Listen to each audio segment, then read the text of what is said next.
Chapter 3 ધોરણ 12 કેમેસ્ટ્રીના આજના વિડીયોમાં આપણે જોઈશું ટોપિક 3.3 ટેક્સ્ટબુકનો ટોપિક, જેનું નામ છે નરનષ્ટ સમીકરણ, એટલે કે કોષનો બિન પ્રમાણિત પોટેન્શિયલ શોધવાનું સૂત્ર.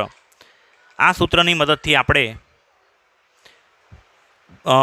કોષના પોટેન્શિયલનો તાપમાન અને સાંદ્રતા સાથેનો સંબંધ આપણે તારવીશું, સમજીશું. એને પહેલાં તો જ્યારે કોષની પ્રમાણિત સ્થિતિ ન હોય, પ્રમાણિત સ્થિતિ એટલે શું બેટા? 298 કેલ્વિન તાપમાન, જે સાંદ્રતા હોય 1 મોલારિટી, જે પાછલા વિડીયોમાં ચર્ચા કરી. વાયુ સંકળાયેલ હોય તો વાયુનું દબાણ 1 બાર. પણ જો એ પરિસ્થિતિ ન હોય, 3માંથી 1 હોય, તો એને શું કહેવાય? કોષની બિન પ્રમાણિત પરિસ્થિતિ. તો એ વખતે પોટેન્શિયલની કિંમત, જે 71મા નંબરના પેજ પર ટેક્સ્ટબુક પર જે રિડક્શન પોટેન્શિયલની કિંમતો આપેલી છે તે ફિક્સ છે, પણ તે ક્યારે? પર્ટિક્યુલર પ્રમાણિત પરિસ્થિતિએ. અને એ બધા રિડક્શન પોટેન્શિયલને શું કહેવાય? પ્રમાણિત રિડક્શન પોટેન્શિયલ. પણ જો કોષની પરિસ્થિતિ બદલાઈ જાય તો પછી એ પોટેન્શિયલ પ્રમાણિત રહેતા નથી. ઉષ્માગતિશાસ્ત્રના સિદ્ધાંતોને આધારે પ્રાયોગિક રીતે નીચેના સૂત્રો હું તમને સમજાવીશ, તેના વડે બિન પ્રમાણિત પોટેન્શિયલ શોધી શકાશે. એમાં પહેલું ઉદાહરણ જોઈએ આપણે, રિડક્શન અર્ધ પ્રક્રિયા. અર્ધ પ્રક્રિયા અહીંયા લખી છે, m + n aqueous + n electron gives m solid. ધાતુ જેનો વીજભાર +1 +2 +3 ગમે તે હોઈ શકે. અગર +1 હોય અને તમારે એને તટસ્થ બનાવવી હોય તો 1 ઇલેક્ટ્રોનની જરૂર પડે. +2 વીજભાર હોય અને તમારે ન્યુટ્રલ બનાવવું હોય તો 2 ઇલેક્ટ્રોનની જરૂર પડે. +3 વીજભાર હોય અને તમારે ન્યુટ્રલ ધાતુ બનાવવી હોય, જેમ કે એલ્યુમિનિયમ +3 માંથી એલ્યુમિનિયમ ન્યુટ્રલ બનાવવું હોય તો 3 ઇલેક્ટ્રોનની જરૂર પડે. એટલે મેં અહીંયા માથા પર +n અને અહીંયા n ઇલેક્ટ્રોન એવું લખ્યું છે. તો બિન પ્રમાણિત રિડક્શન પોટેન્શિયલનું સંજ્ઞા આ પ્રકારની છે. આ સંજ્ઞા શાની હતી બેટા? પ્રમાણિત રિડક્શન પોટેન્શિયલની, E0 m+n/m. અને આ સંજ્ઞા શાની છે? બિન પ્રમાણિત રિડક્શન પોટેન્શિયલ પ્રમાણિત reduction potential -RT/NF ln Q. ચલો, આ પદ તો મેં સમજાયું. બિન પ્રમાણિત રિડક્શન પોટેન્શિયલ, આને શું કહેવાશે? પ્રમાણિત રિડક્શન પોટેન્શિયલ. R વાયુ અચળાંક 8.314 જૂલ, T તાપમાન કેલ્વિનમાં, N એટલે કોષની પ્રક્રિયા સાથે સંકળાયેલા ઇલેક્ટ્રોનની સંખ્યા, F ફેરાડે અચળાંક 96500 કુલમ્બ, ln Q, ln એટલે નેચરલ લોગ બેઝ E, અને ln કહેવાય. હવે Q એટલે શું? Q એટલે પ્રક્રિયાનું ભાગફળ, જે 11મા ધોરણમાં ચેપ્ટર 7 સંતુલનમાં આપણે ભણાવ્યું હતું. Q એટલે કોશન્ટ ઇંગ્લિશમાં કહેવાય, ગુજરાતીમાં કહેવાય પ્રક્રિયાનું ભાગફળ, નિપજની સાંદ્રતા છેદમાં પ્રક્રિયકોની સાંદ્રતા. ઓકે, એટલે આ ઉપરની પ્રક્રિયા પર આપણે જો તમારે રિડક્શન પોટેન્શિયલ શોધવું હોય તો રિડક્શનની પ્રક્રિયાને ધ્યાનમાં લેવાની. ઠીક છે. હવે સંતુલન, જે તે સમયે સંતુલન સ્થપાય ત્યારે Q = શું થાય? K. ઠીક છે. એટલે અહીંયા Qની બદલે તમે K મૂકી શકો. ક્યારે? સંતુલન સ્થપાયો હોય ત્યારે. બીજી એક નોંધ, Q કે K તમે KC KP સંતુલન અચળાંક કહો, રીતના QC QP KC KPની ગણતરીમાં શુદ્ધ ઘન સોલિડ અથવા શુદ્ધ પ્રવાહી L લિક્વિડને ધ્યાનમાં લેવામાં આવતા નથી, કેમ કે શુદ્ધ ઘન અને શુદ્ધ પ્રવાહીની સાંદ્રતા અચળ રહેતી હોય છે. આવું ધોરણ 11માં ચેપ્ટર 7માં શીખી ગયા હતા આપણે. Q અથવા Kના સૂત્રમાં જલીય દ્રાવણ એટલે કે એક્યુએસ કે વાયુ ગેસને જ ધ્યાનમાં લેવામાં આવતો હોય છે, યાદ રાખજો.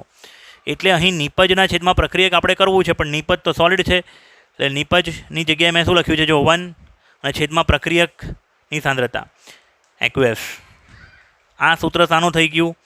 બિન પ્રમાણિત રિડક્શન પોટેન્શિયલ શોધવાનું સૂત્ર E m+n/m = E0 m+n/m -RT/NF ln 1/m+n ની સાંદ્રતા. ઠીક છે બેટા. તેવી જ રીતે જો તમારે ઓક્સિડેશન પોટેન્શિયલ શોધવું હોય, બિન પ્રમાણિત ઓક્સિડેશન પોટેન્શિયલ, તો ઓક્સિડેશન અર્ધ પ્રક્રિયાને ધ્યાનમાં લેવાની. આ પ્રક્રિયા શું છે? ઓક્સિડેશન અર્ધ પ્રક્રિયા.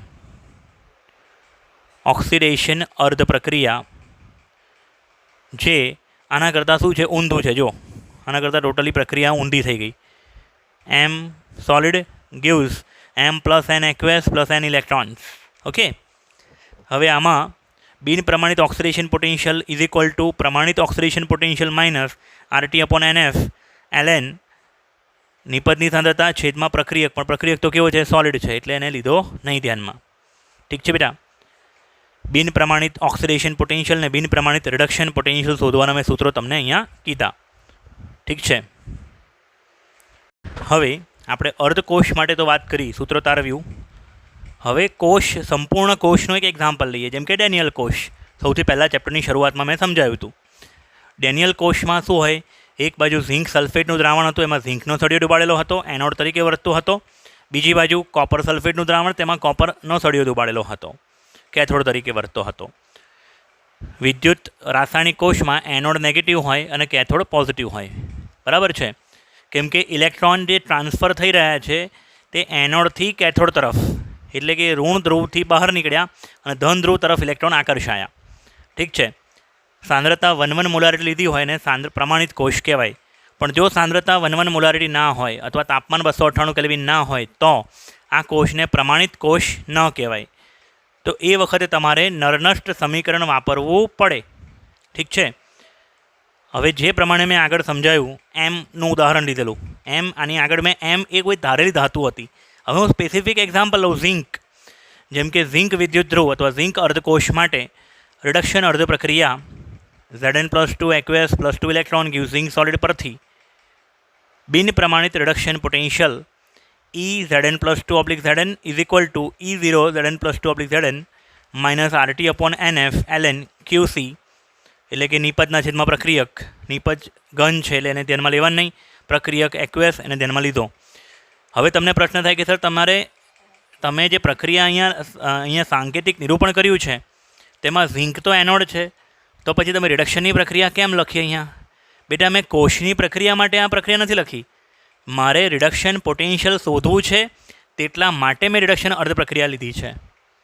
બાકી આપણને ખબર છે વાસ્તવમાં કોષમાં એનોડ પર શું થવાનું છે? ઓક્સિડેશન. કેથોડ પર રિડક્શન થવાનું છે. પરંતુ મારે અહીં બિન પ્રમાણિત રિડક્શન પોટેન્શિયલ શોધવું હતું ઝીંકનું, તેટલા માટે મેં ઝીંકની રિડક્શનની પ્રક્રિયાને કન્સિડર કરી. તેવી જ રીતે કોપરના અર્ધકોષ માટે અથવા કોપરના વિદ્યુત ધ્રુવ માટે રિડક્શન અર્ધ પ્રક્રિયા પરથી એનું તમે રિડક્શન પોટેન્શિયલ શોધી શકો. બિન પ્રમાણિત રિડક્શન પોટેન્શિયલ.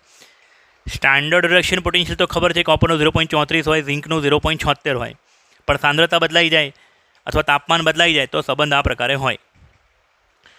બિન પ્રમાણિત reduction potential is equal to પ્રમાણિત reduction potential -RT/NF ln QC. Q એટલે કોશન્ટ, નિપજના છેદમાં પ્રક્રિયક. અગેન ઉપરનું જ લોજિક. નિપજ ઘન છે એટલે લખ્યું નહીં, પ્રક્રિયક એક્વેસ છે એટલે નીચે શું લખ્યું? પ્રક્રિયકની સાંદ્રતા. અને પ્રક્રિયકનો સહગુણક કેટલો છે? 1. એટલે કોપર +2ની સાંદ્રતા શું લખી? એની ઘાત પર 1. અહીંયા પણ એવું જ સેમ. હવે બિન પ્રમાણિત કોષ પોટેન્શિયલ અથવા બિન પ્રમાણિત EMF. લાસ્ટ વિડીયોની અંદર મેં તમને શું શીખવાડ્યું હતું? પ્રમાણિત કોષ પોટેન્શિયલ અથવા પ્રમાણિત EMF શોધવાનું શીખવાડ્યું હતું. હવે એવું જ કંઈક સૂત્ર છે, જુઓ જરા અહીંયા. બિન પ્રમાણિત કોષ potential is equal two ERAD of cathode -ERAD of anode.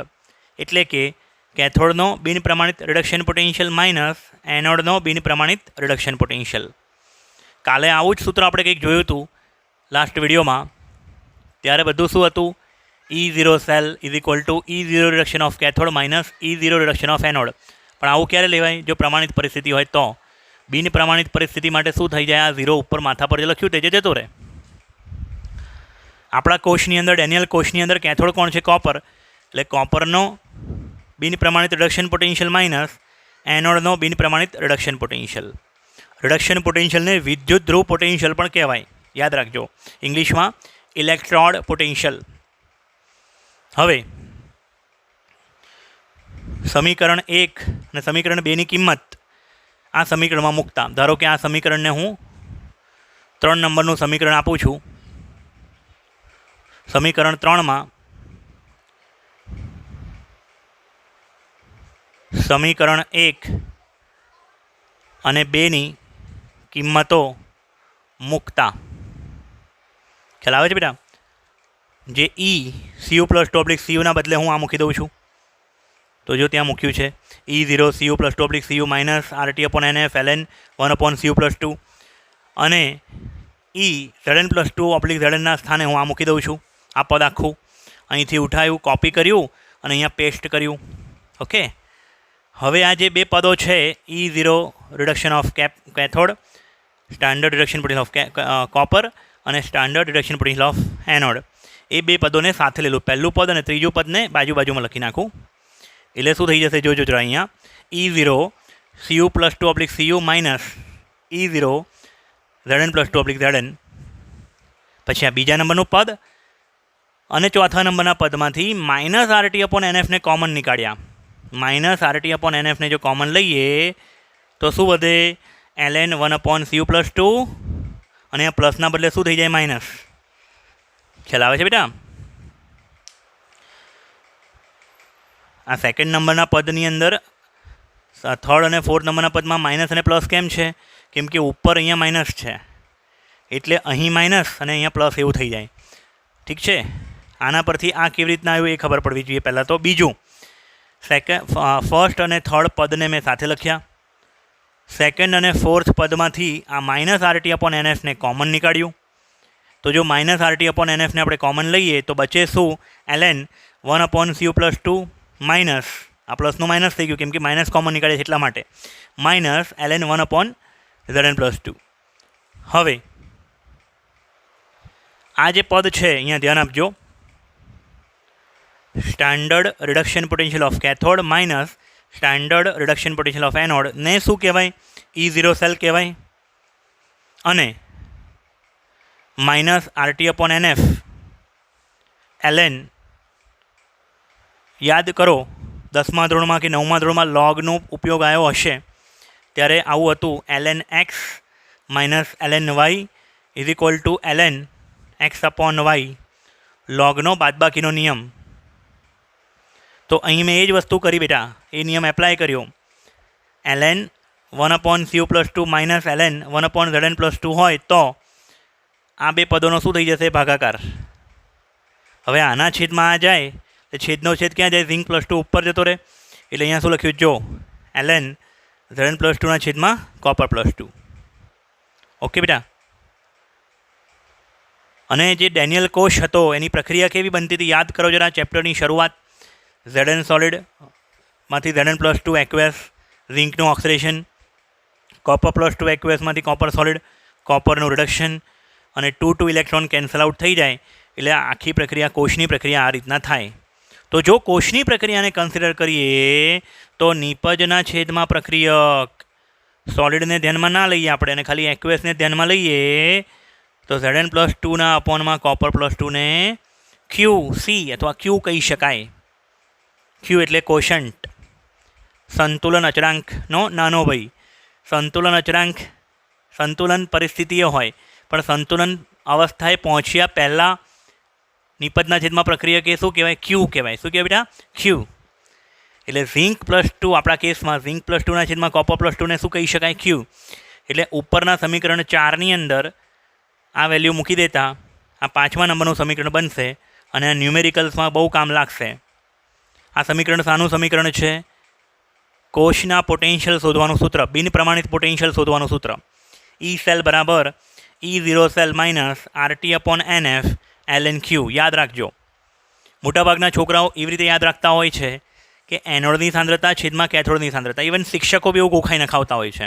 હા, ડેનિયલ કે કોષ માટે આ સાચું છે, પણ બેમાંથી એક બી બાજુ ઋણાયન હોય અથવા બંને બાજુ ઋણાયન સંકળાયેલા હશે ને જ્યારે, ત્યારે એવું નહીં ચાલે.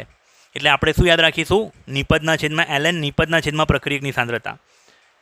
ઠીક છે બેટા. અને જો કદાચ વાયુ પ્રક્રિયક કે નિપજ વાયુ હોય ને તો એ વાયુનું દબાણ લેવાનું ધ્યાનમાં આ Qની અંદર. ઓકે, આગળ જોઈએ બેટા. આના સાથે સંકળાયેલી બીજી એક વસ્તુ સમજીએ. હવે જે આપણે સૂત્ર તારવ્યું, E સેલ બરાબર E0 cell minus RT/NF ln Q, જે બધા માટે ચાલે.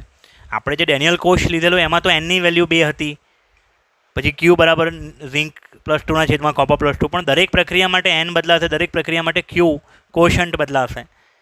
બરાબર છે? તો આને થોડુંક સાદું રૂપ આપી દઈએ. દર વખતે આપણે આ બધા R, T બધાની કિંમતો મૂકવી એના કરતાં એક એનાથી સાદું સમીકરણ વિકસાવી લઈએ જેથી આપણે દાખલાઓ ગણતી વખતે સરળતા રહે. ln Q એટલે કહેવાય નેચરલ લોગ.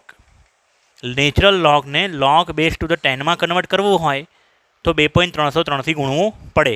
આવો નિયમ છે.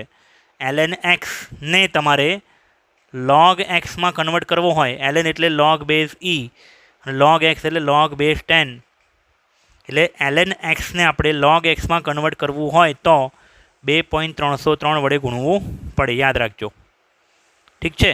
આ નિયમ છે, લોગનો નિયમ છે આ. એટલે આ નિયમને આપણે અપ્લાય કરતાં શું બનશે? અહીંયા